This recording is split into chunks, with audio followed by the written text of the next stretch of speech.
Hello दोस्तों, कैसे हैं आप लोग। उम्मीद करता हूँ कि अच्छे होंगे। आपका बहुत बहुत स्वागत है आपके अपने बिहार शिक्षक तैयारी चैनल पे। मैं अंकित भारद्वाज आज लेकर आ रहा हूँ एक नया सा टॉपिक, ग्रेविटेशन। जो बेसिकली हम लोग इसमें देख रहे होंगे सारे कॉन्सेप्ट्स को बारी बारी। ठीक है। फिर हम लोग फर्दर अगले लेक्चर्स में सारे क्वेश्चंस को भी बारी बारी देखेंगे। सो कहीं जाइएगा नहीं, इस वीडियो पे आप बने रहिए। हम लोग सारे कॉन्सेप्ट्स को पॉइंट वाइज देखते हैं। देखिए यहाँ कहता है सबसे पहला दैट व्हाट आर ग्रेविटेशन, है ना। ये ग्रेविटेशन किसे कहते हैं यार।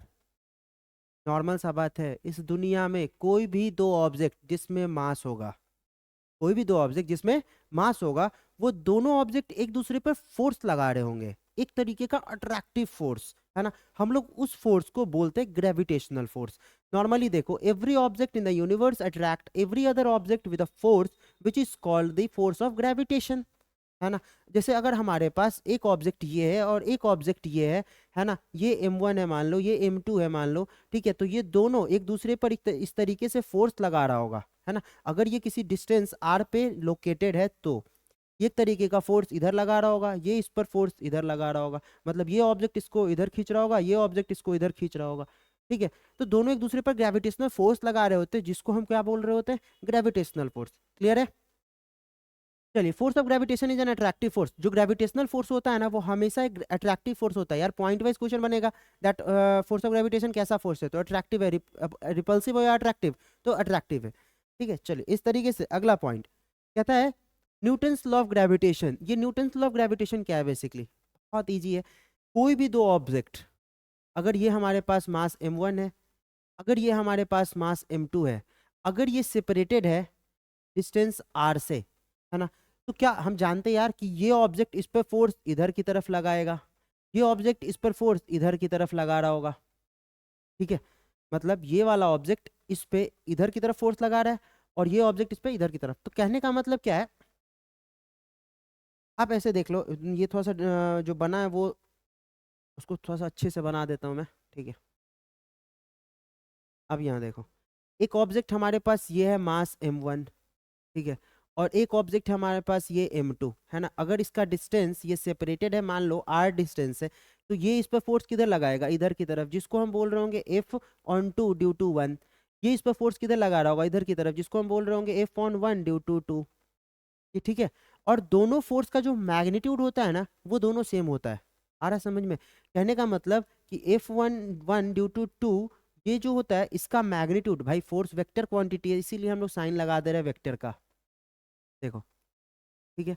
तो a for force on 1 due to 2, ये इक्वल होगा फोर्स ऑन 2 ड्यू टू 1 के, है ना। मान लेते हैं ये किसी एफ के बराबर है। ठीक है। मान लो ये इसका एफ का मैग्नीट्यूड है।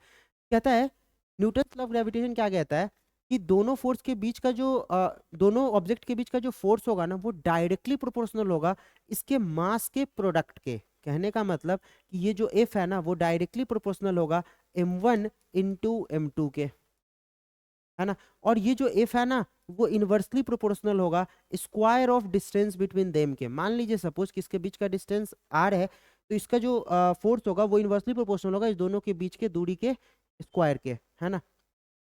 तो जब अगर हम दोनों को कॉम्बाइन कर रहे होंगे, तो आप यहां से कह सकते हो ऐसा कि देखो एफ बराबर m1, F is directly proportional to m1 into m2, और F is inversely proportional to 1/r²। जब आप दोनों को कॉम्बाइन करोगे तो क्या बोलोगे, F is directly proportional to m1 m2 upon r²। ठीक है। तो यहाँ जैसे ही इस प्रोपोर्शनलिटी को आप हटाओगे तो एफ बराबर क्या हो जाएगा, gm1 m2 upon r²। Clear है। तो ये आपके पास फोर्स का एक फॉर्मूला आ गया। क्लियर है। हम्म? तो यही कहता है हमारा न्यूटन्स लॉ ऑफ ग्रेविटेशन। अब देखो यहाँ से कहता है वैल्यू ऑफ जी, जी का जो वैल्यू है बेसिकली वो 6.67 इंटू 10⁻⁻11। आप यहाँ से लिख लो नॉर्मली, जी का जो वैल्यू है वो कितना है, 6.67 इंटू 10⁻⁻11, है ना। अब आप बोलोगे इसका यूनिट क्या होगा भाई, तो आप नॉर्मली सोचो कि जी बराबर यहाँ से आप क्या लिख सकते हो, जी बराबर यहाँ से आप क्या लिख सकते हो, r² को उधर गुना करोगे तो क्या लिखोगे, FR² upon m1 into m2, है ना। तो अगर इसका यूनिट आपको आपको लिखना हो तो क्या लिखोगे, फोर्स का यूनिट न्यूटन, इसका मीटर स्क्वायर, और नीचे है आपका m1 into m2 that is kg square. तो हम नहीं कह सकते न्यूटन मीटर स्क्वायर पर kg स्क्वायर, ये भी आपका एक क्वेश्चन बन सकता है। आ रहा समझ में? तो आप यहाँ से इसका यूनिट लिख लो, न्यूटन मीटर स्क्वायर पर kg स्क्वायर। मतलब इस पर दो क्वेश्चन बन गया। इस क्वेश्चन इसमें एक ये पूछ सकता है, एक ये पूछ सकता है, और इस पे आपको प्रॉब्लम्स पूछ सकते हैं। ठीक है, चलिए देखते हैं हम लोग अगला। उसका क्या कहता है कि the value of g is independence of the nature and size of the body. आप किसी भी दो बॉडी, मतलब वो जो बॉडी हो या बड़ा हो या छोटा हो, उस पर जी का वैल्यू डिपेंड बिल्कुल नहीं करता है ना। जी एक कांस्टेंट है। आप देखो नॉर्मली कि अगर मैं आपसे बोलूं,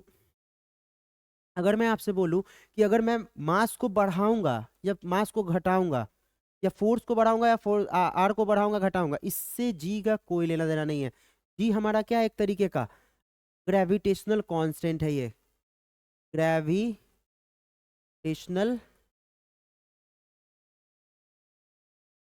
कांस्टेंट है ना। तो आपको क्या करना है बेसिकली, इस तरीके से आप कह सकते हो कि जी का वैल्यू ये है हमारा। ठीक है, चलो तो आप देखो यहाँ से जो डायमेंशन होता है जी का, वो हमारा ये होता है m-1 L3 T-2। आप डायमेंशन निकाल सकते हो उस फॉर्मूला का यूज करके। चलिए देखिए, यहाँ से कहता है important points about gravitational force. Gravitational force जो होते हैं ना, उसके रिगार्डिंग बहुत सारे हमारे पॉइंट्स हैं। सबसे पहला, gravitational force is central as well as conservative forces. अब देखो सेंट्रल फोर्स कहने का क्या मतलब होता है। कोई भी फोर्स, सेंट्रल फोर्स ये कह रहा है ना, सेंट्रल फोर्स कहने का मतलब कि अगर मास m है, ये मास m2 है, मान लो ये m1 है, इस दोनों के बीच में अगर फोर्स लग रहा है ना, तो जो ग्रेविटेशनल फोर्स होगा ना, इस दोनों को ज्वाइन करने वाला जो लाइन होगा उसी के लॉन्ग हमेशा लग रहा होगा, है ना। मतलब ये जो है बेसिकली इस डायरेक्शन में लग रहा होगा, ये इस डायरेक्शन में लग रहा होगा, है ना। जो ग्रेविटेशनल फोर्स होता है ऑलवेज एक्ट कर रहा होता है line joining the two masses. जो बेसिकली एक ऐसा लाइन जो दोनों मास को ज्वाइन कर रहा होगा, उसी के लॉन्ग लग रहा होगा। ऐसा नहीं कि अगर ये मास ज्वाइन कर रहा है ये वाला लाइन, तो फोर्स इस पर ऐसे लगेगा और ये इस पर ऐसे लगेगा, ऐसा ये बिल्कुल नहीं होगा, है ना। इसीलिए हम इसको बोलते हैं सेंट्रल फोर्स। और कंजर्वेटिव फोर्सेस क्या होता है बेसिकली, जो वर्क डन होता है ग्रेविटेशनल फोर्स की वजह से, वो पाथ पे डिपेंड नहीं करता, है ना। आप कोई भी पाथ ले लोगे तो उस पाथ पे वर्क डन डिपेंड नहीं करेगा ग्रेविटेशनल फोर्स का। तो इसीलिए हम लोग कहते हैं क्या चीज, कि वो क्या है हमारा कंजर्वेटिव फोर्सेस है। देखो अगला, it is the weakest force in the nature, है ना। ये क्या है, सबसे कम वीक फोर्स है हमारे नेचर में। ठीक है, अगला क्या कहता है, the law of gravitation applicable for the bodies irrespective of their size, shape and position. जो ग्रेविटेशन का जो नियम है बेसिकली, कि वो एक दूसरे को अट्रैक्ट करता है, वो किसी भी बॉडी पे लगता है जिसके पास मास होगा, है ना। ऐसा नहीं कि कोई बड़ा है तो उस पर लगेगा और छोटा है तो नहीं लगेगा, ऐसा नहीं है, सब पे लगता है। और इक्वल एंड अपोजिट फोर्सेस, जितना सूरज जो है धरती पे ग्रेविटेशनल फोर्स लगा रहा होगा, उतना ही धरती सूरज पर ग्रेविटेशनल फोर्स लगा रहा होगा। आ रहा है समझ में? मतलब इक्वल एंड अपोजिट, बेसिकली ये एक्शन रिएक्शन पेयर होते हैं। आ रहा है समझ में? देखिए, gravitational force acting between sun and planet provide its centripetal forces for the orbital motion, है ना।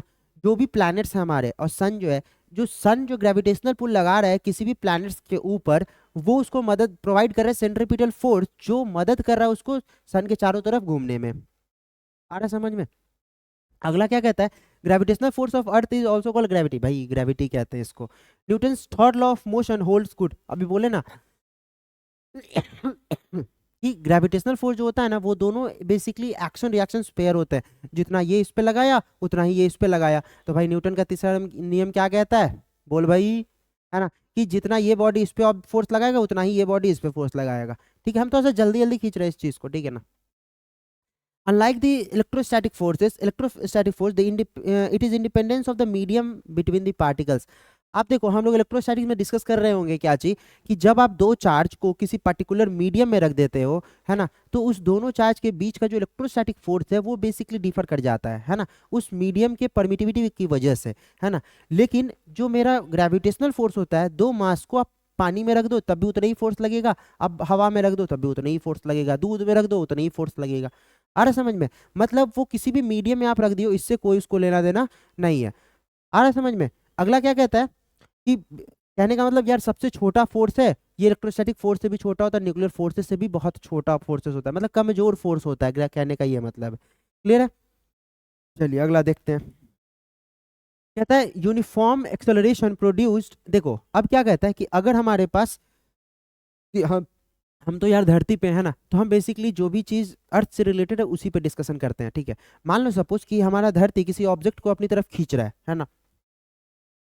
ये धरती है हमारा, ठीक है। इस एक मास है जो जिसको हम किसी एच हाइट पे रख दिए यहाँ से, ठीक है। अब क्या होगा, एच नहीं बोल दो, आर बोल दो इसको, आर बोल दो, ठीक है। ऊपर ये मास, छोटा सा मास एम है ना, और ये बड़ा मास ऑफ अर्थ है, ठीक है। आप इसको ऊपर से जैसे ही रखे मतलब ऊपर से ये क्या हो रहा है, नीचे की तरफ गिर रहा है। तो अब जरा बताओ कि धरती इस मास पे फोर्स लगा रहा होगा नीचे की तरफ, और ये भी ऑब्जेक्ट धरती पर ऊपर की तरफ लगा रहा होगा, ठीक है। लेकिन धरती ऊपर नहीं जाता, लेकिन ऑब्जेक्ट नीचे चला आता है, भाई ऑब्जेक्ट का मास बहुत कम है ना, इसीलिए। तो देखो यहाँ से, तो ये बॉडी पे बेसिकली धरती नीचे की तरफ जो फोर्स लगा रहा होगा, हम उसको बोल सकते हैं, मान लो इसका मास ए है, तो जैसे ही ये फोर्स लगाएगा धरती इस पर नीचे की तरफ, तो इस बॉडी में क्या आएगा, नीचे की तरफ कोई ना कोई एक एक्सेलरेशन ए आएगा, ठीक है। तो हम इसमें इस पे जो फोर्स लगा, मान लो एफ, तो हम इसको क्या बोल दिए, इस पे जो फोर्स लग रहा है उसको हम बोल सकते हैं मास इनटू एक्सेलरेशन। बोलो यार, जब धरती इस पे फोर्स लगा रहा होगा नीचे की तरफ, तो इस पे बॉडी में कोई ना कोई एक्सेलरेशन आया होगा ऊपर से नीचे आते वक्त, है ना। तो हम बोल सकते हैं ना, इस पे जो फोर्स लग रहा है वो क्या है, मास इनटू एक्सेलरेशन। और इस दोनों के बीच में एक ग्रेविटेशनल फोर्स काम कर रहा है, जिसको हम जानते हैं दैट एफ जी किसके बराबर होता है, जी बड़ा एम छोटा एम अपॉन आर स्क्वायर, जो डिस्टेंस है आर, ठीक है। तो क्या ये जो फोर्स है और ये जो फोर्स है भाई, जितना ये अर्थ इस बॉडी पे नीचे की तरफ लगा रहा है, तो भाई ये फोर्स और ग्रेविटेशनल फोर्स दोनों सेम होगा ना। तो आप यहाँ से ऐसा कह सकते हो कि ये जो एफ जी है वो किसके बराबर होगा, इस एफ के, जो एम इन टू ए के बराबर है ना। तो आप यहाँ से एक चीज और कह दो कि एफ जी क्या है, G M M upon R square किसके बराबर हो जाएगा, एम इंटू ए के, है ना। तो यहाँ से m से m गया, इसका मतलब ये जो a निकल के आया वो क्या है हमारा, G M upon R square, है ना। और इसी a को हम बोल देते हैं g, that is what we call acceleration due to gravity, है ना। क्योंकि ये जो एक्सेलरेशन प्रोड्यूस हो रहा है इस किसी मास में अर्थ के द्वारा अट्रैक्ट होने पर, उसको हम क्या बोल रहे होंगे, एक्सेलरेशन ड्यू टू ग्रेविटी। आ रहा है समझ में? कहता है m is the mass of the अर्थ, इतना है। आप इस मास को इसके अंदर डालोगे, और आर को जैसे ही डालोगे इसके अंदर, है ना, तो जो जी का वैल्यू निकल के आता है वो होता है 9.8 मीटर पर सेकेंड स्क्वायर। जी का जो वैल्यू निकल के आएगा वो ये वाला हो जाएगा।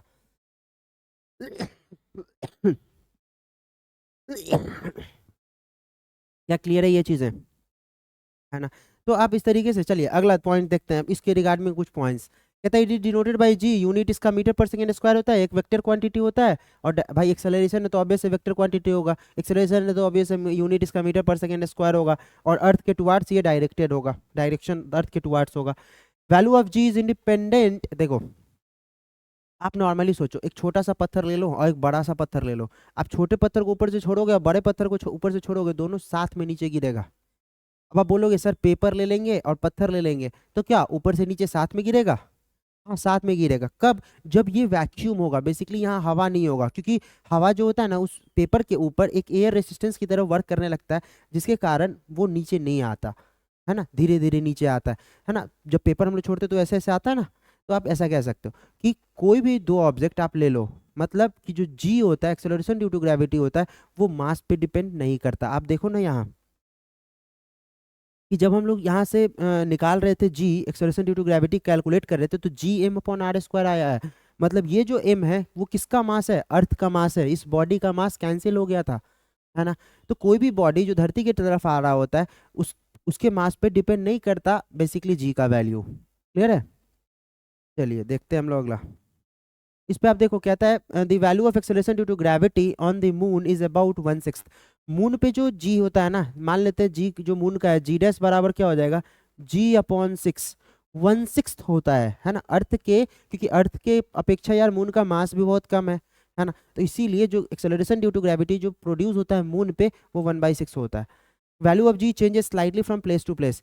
जो जी का जो वैल्यू है ना वो अलग अलग जगहों पे धरती पे भी बदल रहा होता है। अभी हम देखेंगे कैसे बदलता है ना। The value of g is taken to be 9.8 meter per second square for the practical purpose. हम लोग नॉर्मली जो यूज़ कर रहे होते हैं उसको, उसमें जो वैल्यू लेते हैं जी का, वो क्या लेते हैं 9.8। कहता है among the planets the acceleration due to gravity is minimum on the Mercury. Mercury का भाई मास भी कम है सबसे ज़्यादा, तो सारे प्लैनेट्स की अपेक्षा मरकरी पर जो एक्सेलरेशन ड्यू टू ग्रेविटी है वो बहुत ही कम है, बहुत ज़्यादा कम है। Acceleration due to gravity at the height H above the surface of the earth. देखो जब हम लोग धरती से एच हाइट एबव जाएंगे ना, तो जो एक्सेलरेशन ड्यू टू ग्रेविटी उसमें प्रोड्यूस होगा वो है हमारा जी इंटू 1 - 2h अपॉन आर। ये वाला बेसिकली प्रोड्यूस, अभी हम लोग आगे फर्दर इसको देखेंगे, है ना। अब देखिए सबसे पहला factor affecting the acceleration due to gravity. जो भी एक्सेलरेशन प्रोड्यूस हो रहा होता है ना, वो बेसिकली कई फैक्टर्स पे डिपेंड करता है। पहला, शेप ऑफ द अर्थ।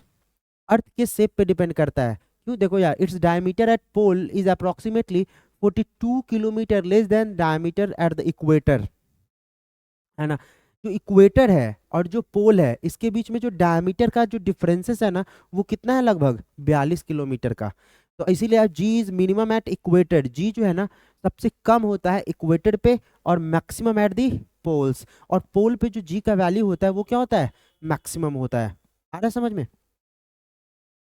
क्योंकि यार देखो कोई भी जब हम जब हम लोग जी कैलकुलेट करते हैं तो आर पे डिपेंड करता है ना नॉर्मली। तो इसीलिए आप कह सकते हो कि जी जो है वो मिनिमम, क्योंकि इक्वेटर और पोल्स दोनों के बीच का डिस्टेंस का भी डिफरेंस 42 किलोमीटर है ना। तो ये काफी बड़ा डिस्टेंस है। आप यहाँ देखो कहता है कि rotation of the earth about its own axis, है ना। बेसिकली अर्थ के रोटेशन की वजह से भी जी के वैल्यूज में चेंजेस आते हैं। आप देखो अगर मान लो कि सपोज कि ये एक मान लो मेरा एंगल थीटा है, ठीक है। तो अगर हम बात करते हैं कि रोटेशन की वजह, थीटा नहीं, आप लेमडा यहाँ लिया है ना, तो आप लेमडा इसको लिखो। ये मान लो सपोज कि ये जो एंगल है वो हमारा क्या है, लेमडा है। तो अगर हमें जी कैलकुलेट करना होगा तो हम क्या वैल्यू लेंगे, g minus R omega square cos square lambda, ठीक है। ये चीज़ है। आप इसका डेरिवेशन अगर जानना है आपको, तो हम लोग 12th वाले टॉपिक्स में बेसिक डिटेल में डिस्कस कर रहे होंगे वहाँ पर ग्रेविटेशन को, तो आप वहाँ से भी जाके वीडियोस को देख सकते हो, है ना। अब मैं लिंक डाल दूंगा वैसे। आप देखो यहाँ से एट पोल्स, अगर हम बात करते हैं पोल पे, तो एक चीज नॉर्मली सोचो कि इस अर्थ में पोल कौन होता है, ये वाला जो पॉइंट होता है इसको कहेंगे हम लोग पोल, है ना, नॉर्थ पोल और साउथ पोल। और ये जो लाइन है, ये हॉरिजेंटल लाइन जो होता है इसको हम बोलते हैं इक्वेटर, है ना। तो जरा सोचो कि अगर ये पोल पे ऐसे गया तो ये जो लेमडा है वो कितना डिग्री हो जाएगा, भाई 90 डिग्री हो जाएगा ना। जब पोल पे जाएगा तो ये लेमडा कितना हो जाएगा, 90 डिग्री। तो यहाँ से अगर हमको जी डैश कैलकुलेट करना होगा तो हम क्या लिख रहे होंगे, कॉस स्क्वायर, कॉस 90 जीरो होता है ना। तो जो बेसिकली जी डैश हो जाएगा वो क्या हो जाएगा, जीरो, क्योंकि सॉरी,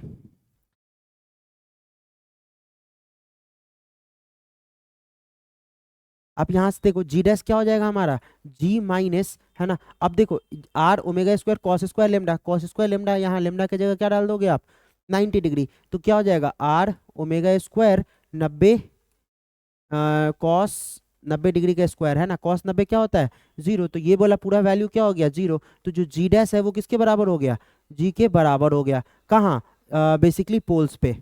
जो पोल होता है ना हमारा, वहां पे जो जी है वो जी डैश के बराबर हो जाएगा। लेकिन जब हम बात कर रहे होते हैं इक्वेटर पे, तो इक्वेटर पे जब हम जा रहे होंगे तो ये नीचे इस पॉइंट से हम किधर जाएंगे, नीचे की तरफ। तो मेरा जो लेमडा हो जाएगा वो कहाँ जाएगा, अप्रॉक्स जीरो, है ना। तो जब लेमडा को हम जीरो डालेंगे तो ये पूरा वैल्यू क्या हो जाएगा हमारा, 1। तो यहाँ से जो जी डैश मेरा निकल के आएगा वो क्या हो जाएगा, जी माइनस आर ओमेगा स्क्वायर, क्योंकि कॉस लेमडा 1 होता है, हाँ, कॉस जीरो 1 होता है। तो आप यहाँ से जो वैल्यू आएगा जी का वो इस तरीके से वेरी कर रहा होगा। तो मतलब कि पोल और इक्वेटर के बीच में जो डिफरेंसेस होगा किस चीज का, जी का, रोटेशन की वजह से, वो क्या होगा, आर ओमेगा स्क्वायर का। क्लियर है ये, है ना।